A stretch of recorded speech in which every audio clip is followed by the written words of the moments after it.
Everyone, welcome to the Semi Script. Let's talk about Amisha Patel. Amisha Patel एक Bollywood actress है जिनको आपने कहो ना प्यार फिल्म में देखा था ऋतिक रोशन के साथ, और या फिर कहो ना प्यार से ज़्यादा पॉपुलर फिल्म गदर में देखा था आपने। उससे पहले बात करेंगे हम अमीषा पटेल के करियर की, उसके बाद उनकी डाउनफॉल की, और अभी जो अपने आप को फिट करने की कोशिश कर रही हैं बॉलीवुड में किसी तरह, उस टॉपिक पे। ईयर 2000 कहो ना प्यार फिल्म की अमीषा पटेल ने, जो उनकी फर्स्ट फिल्म डेब्यूट था। ये फिल्म उनकी ऋतिक के साथ थी और ये फिल्म उनकी हिट रही थी। अमीषा पटेल को एक्टिंग का शौक नहीं था और वो एक्ट्रेस बनना भी नहीं चाहती थी, पर ऋतिक रोशन के फादर राकेश रोशन वो चाहते थे वो कोई फिल्म बनाए और जिसमें उनका बेटा हो, और उसके ऑपोजिट जो एक्ट्रेस हो वो कुछ डिफरेंट हो, और या फिर बोल सकते हैं वो एक नया फेस ढूंढ रहे थे, बिकॉज वो मूवी डायरेक्टर भी हैं और अपने टाइम के एक अच्छे एक्टर भी रह चुके हैं।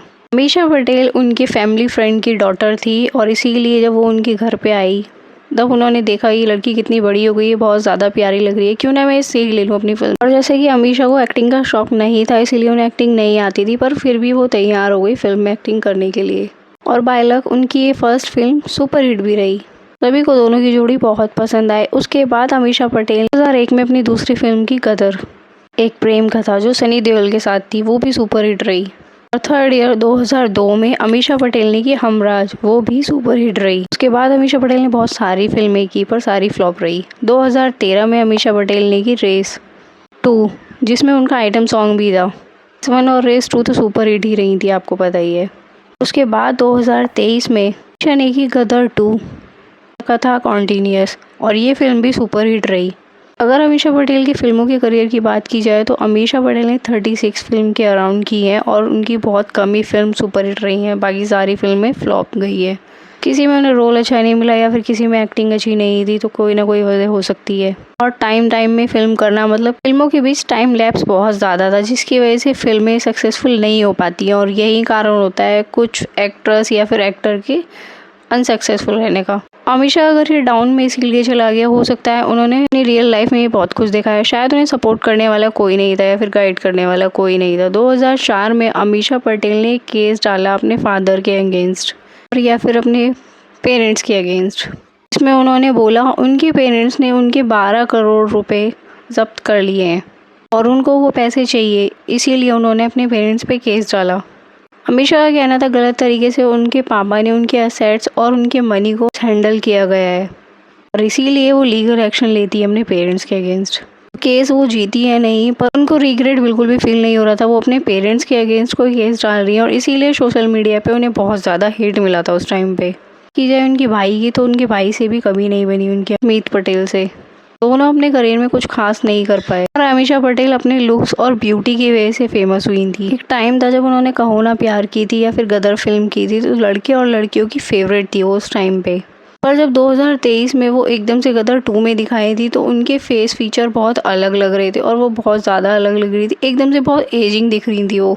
एजिंग सभी होते हैं, जितनी भी एक्ट्रेस हैं सब एजिंग हो रही है, करिश्मा, करीना, ऐश्वर्या, सुष्मिता सेन, पर उनकी बॉडी लगती है देख के वो इतनी एज हो रही है। और अमीषा पटेल की एज इतनी हो गई है, पर वो फेस से बहुत ज़्यादा एज लग रही थी बाकी एक्ट्रेस के कंपेयर में, और उनकी बॉडी इतनी एजिंग नहीं लगती है। अमीषा पटेल ने बाकी एक्ट्रेस की तरह कुछ कॉस्मेटिक प्रोसीजर भी करवाया है, पर फिर भी बहुत ज़्यादा डिफरेंट लग रही है, इतनी बाकी एक्ट्रेस नहीं लगती हैं। जैसे आप उर्मिला को ही देख सकते हो, अभी भी वो कितनी ब्यूटीफुल लग रही है। अमीषा पटेल की एज 49 है। अगर आप इंस्टाग्राम खोल के देखते हो या फिर कहीं भी उनका इंटरव्यू या फिर पेपरैजी अगर उन्हें शूट कर रहे हैं, तो वो इस तरीके का ट्राई करती हैं, या फिर टेंशन बोलते हैं ना, वो गेन करने का कोशिश कर रही हैं, बहुत ज़्यादा हॉट दिखने का कोशिश कर रही हैं, मतलब उनको अपनी एज देखनी चाहिए। ऑडियंस उनको बोलती भी है कमेंट बॉक्स में, आप क्यों इतना ट्राई कर रही हैं फिट होने का, जबकि आपकी एज हो गई है और आप दिखती भी हैं एज में। और अमीषा का जो डिज़ाइनर है वो पता नहीं कौन से ईयर में जी रहा है, मतलब की ड्रेसेस उनको दे रहा है। लो वेस्ट जीन्स कौन पहनता है आज के टाइम में, और जब वो इतनी स्लिम है तो लो वेस्ट तो बहुत ज़्यादा ही अजीब लग रही है उन पे। अमीषा के लिए कुछ क्लेम ऐसे भी गए थे, वो ड्रग एडिक्ट हो गई थी और शायद इसीलिए उनकी एज इतनी ज़्यादा दिखने लगी। नहीं तो आप मलाइका को देख सकते हो, वो अभी भी कितनी ज़्यादा ब्यूटीफुल लगती है, उन्होंने भी कुछ ना कुछ सर्जरी ज़रूर कराई होगी, और उन्हें पता है उनकी एज हो गई, इसीलिए वो बॉलीवुड में फिट होने कुछ नहीं कर रही हैं। जब फिल्में नहीं कर पा रही हैं तो हो सकता है उनको फाइनेंस की भी प्रॉब्लम हो, और वो उनकी इंस्टाग्राम अकाउंट से पता चलता है। यूज़र ने ऐसा क्लेम किया है वो कुछ गलत कर रही हैं अपनी अर्निंग के लिए। शायद ये मेरा बोलना ठीक होगा या नहीं होगा सोशल मीडिया पे, पर आप कुछ प्रूफ खुद ही देख सकते हो। अमीषा बहुत सालों से दुबई शिफ्ट हो गई हैं और वहीं पे रहती हैं, वहीं की रील और पोस्ट डालती रहती हैं वो। इतनी एज में उन्होंने शादी भी नहीं की है। शायद उनको शादी करके सेटल हो जाना चाहिए था बाकी एक्ट्रेस की तरह भी, पर उन्होंने ये लाइफ चुनी है। हो सकता है जो हमें दिख रहा हो वो एजिप्शन हो, रियलिटी ना हो, रियलिटी कुछ और हो। बिकॉज अमीशा एक वेल्दी फैमिली से बिलोंग करती हैं, पर उनके फादर का और उनका भी इशू हुआ था जो मैंने वीडियो में बताया। फिर रियलिटी क्या है, God knows. That's it guys for this video. आपको क्या लगता है कमेंट बॉक्स में ज़रूर बताना। ऐसी और वीडियोज़ के लिए मेरे चैनल को सब्सक्राइब कर लेना, वीडियो को लाइक करना मत भूलना।